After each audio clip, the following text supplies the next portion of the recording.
গসাউ অৰ্থাৎ গৰিষ্ঠ সাধাৰণ উৎপাদক যাক কোৱা হয় হাইয়েষ্ট কমন ফেক্টৰ HCF কেনেদৰে উলিওৱা হয় বা সহজতে কেনেদৰে গসাউ নিৰ্ণয় কৰিব পাৰি সেই সম্পৰ্কে আলোচনা কৰিম।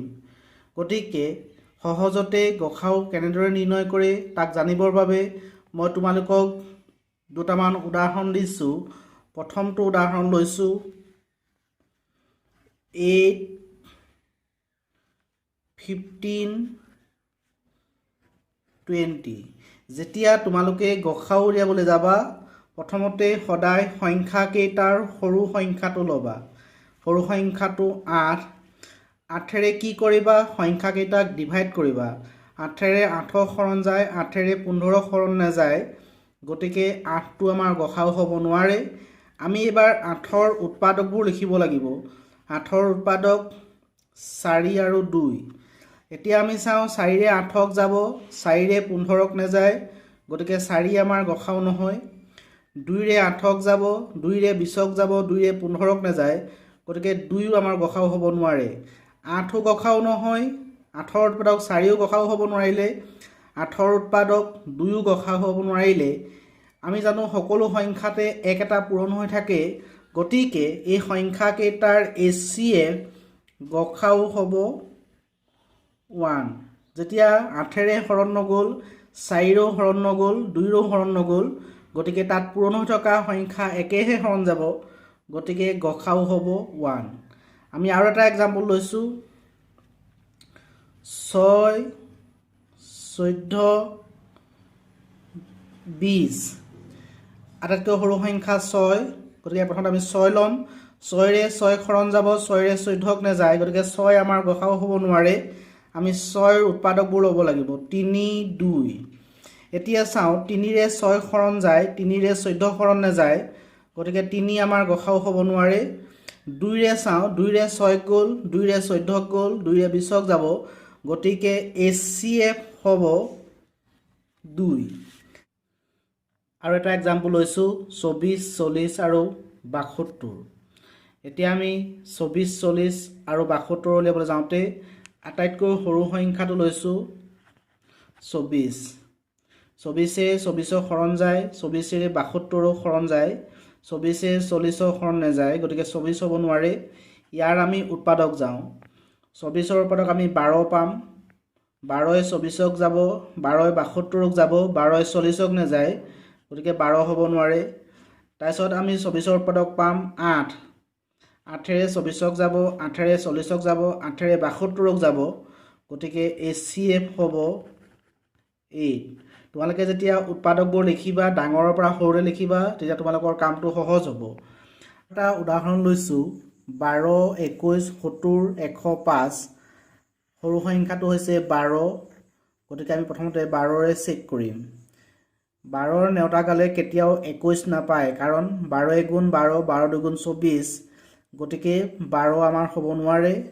এইবাৰ আমি যাম 12ৰ উৎপাদক 6। 6ৰে 12ক হৰণ যাব, 6ৰে 21ক হৰণ নাযায়। গতিকে 6 নহয়। তাৰ পৰা আহিলে আমাৰ 4। 4ৰে 12ক হৰণ যাব, 4ৰে 21ক হৰণ নাযায়। গতিকে 4 হ'ব নোৱাৰে। নেক্সট আহিলে আমাৰ 3। 3ৰে 12ক যাব, 3ৰে 21ক যাব, 3ৰে 70ক হৰণ নাযায়। গতিকে 3 নহয়। এইবাৰ আহিলে 2। যিহেতু 21টো অযুগ্ম সংখ্যা গতিকে 2ৰে হৰণ নাযায়। যিহেতু 12ৰ উৎপাদক 6, 4, 3, 2 আৰু 12 নিজেও নগ'ল, এটা সংখ্যাৰেও নোযোৱাৰ কাৰণে ইহঁতৰ গসাউ হ'ব 1। কাৰণ প্ৰতিটো সংখ্যাৰ লগতে এক এটা পূৰণ হৈ থাকে। গতিকে সিহঁতৰ গসাউ হ'ব HCF হ'ব 1। এবাৰ আমি গসাউ উলিওৱাৰ বেলেগ এটা নিয়ম আলোচনা কৰিম। আগৰ দৰে সৰু সংখ্যাটো ল'ম। এইবাৰ আমি সৰু সংখ্যাটোৰ মৌলিক উৎপাদক উলিয়াম 2 15 গুণ 30, 3 5 গুণ 15। এতিয়া আমি এই মৌলিক উৎপাদকবোৰে ইহঁতক হৰণ কৰি চাম। দেখা পাইছা যিহেতু এককৰ ঘৰত 5 আছে, এককৰ ঘৰত 5 থাকিলে কেতিয়াও 2ৰে হৰণ নাযায়। গতিকে হয় 3ৰে যাব নহয় 5ৰে যাব এতিয়া আমি কি কৰিম হৰণ কৰি চাম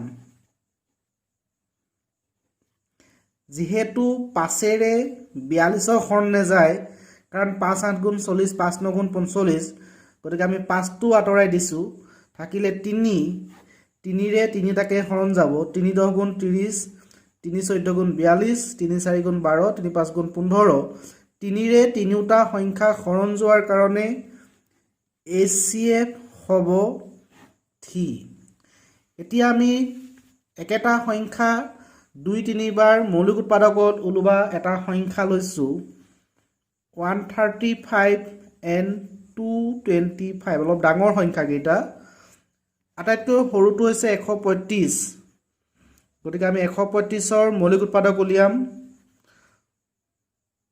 5 2 গুণ 10 7 গুণ 35 3 9 গুণ 27 গুণ 9 তোমালোকৰ মৌলিক উৎপাদক মাত্ৰ 2 এবাৰ 3 এবাৰ 5 এবাৰ ইয়াত কিন্তু 5 এবাৰ 3 3 বাৰ গতিকে আমি প্ৰথমতে দুইটাকে হৰণ কৰিম যিহেতু এককৰ ঘৰত 5 আছে গতিকে 5ৰেনো হৰণ যাবই কাৰণ 5এ 125ক গৈছে 5এ 225কো যাব গতিকে আমাৰ 5 হ'ব পাৰে এবাৰ আমি যাওঁ 3 3ৰে হৰণ কৰিলে 3 4 গুণ 12 3 5 গুণ 15 3 7 গুণ 21 3 5 গুণ 15 এইটো 3 গ'ল তাৰপিছত যাওঁ 3 15 গুণ 45 3 25 75 এইটো 3 গ'ল এবাৰ কিন্তু ইহঁতক 3ৰে নেযায় ইহঁতক যাব 5ৰে কাৰণ 5 আমি খাই থৈ গৈছিলোঁ 5 3 গুণ 15 5 5 গুণ 25 গতিকে প্ৰথমবাৰ হৰণ গ'ল 3ৰে সেকেন্ডবাৰ হৰণ গ'ল 3ৰে তৃতীয়বাৰ হৰণ গ'ল 5ৰে গতিকে এই কেইটাৰ পূৰণফলটোৱে হ'ব আমাৰ গসাউ 3 3 গুণ 9 9 5 গুণ 45 গতিকে HCF হ'ব 45 ডাঙৰ সংখ্যা থাকিলে তোমালোকে এনে ধৰণে কৰি চাব পাৰিবা মই আৰু এটা উদাহৰণ লৈছো 70 105 সৰু সংখ্যা 70 গতিকে আমি 70ৰ উৎপাদক উলিয়াম 2 35 70 5 7 গুণ 35 এতিয়া প্ৰথমতে আমি কি কৰিম 2ৰে হৰণ জানে চাব লাগিব যিহেতু এককৰ ঘৰত 5 আছে গতিকে 2ৰে কেতিয়াও হৰণ নাযায় আমি 5ৰে চাওঁ 5 14 গুণ 70 আমি কৰিয়ে চাওঁ 70 105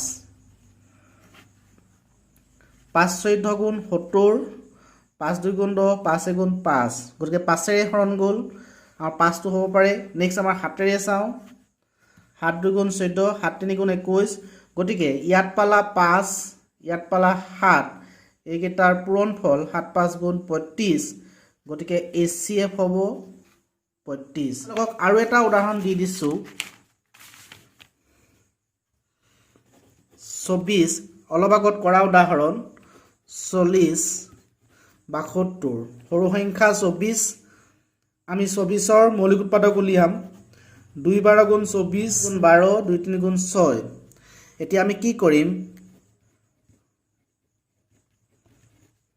প্ৰথমতে এটো 2ৰে হৰণ কৰি চাওঁ 2 12 গুণ 24 2 20 গুণ 40 2 36 72 এবাৰ এটো 2ৰে হৰণ কৰি চাওঁ 2 6 গুণ 12 2 10 গুণ 20 2 18 গুণ 36 এবাৰ এটো 2ৰে হৰণ কৰি চাওঁ 2 3 গুণ 6 2 5 গুণ 10 2 9 গুণ 18 তাৰপিছত তোমালোকৰ থাকিলে 3ৰে যিহেতু 5ৰ হৰণ নাযায় গতিকে ইয়াৰ পৰা পালা 2 ইয়াৰ পৰা পালা 2 ইয়াৰ পৰা পালা 2 এইকেইটাৰ পূৰণফলটো হ'ব কিমান 8 গতিকে HCF হ'ব 8 তোমালোকক ইয়াৰ পাছত LCM কেনেদৰে উলিয়াই অৰ্থাৎ লঘিষ্ঠ সাধাৰণ গুণিতক কেনেদৰে উলিয়াব পাৰি আৰু লগতে ইয়াতকৈ ডাঙৰ সংখ্যাৰ গসাউ কেনেদৰে উলিয়াব পাৰি সেই সম্পৰ্কে আলোচনা কৰিম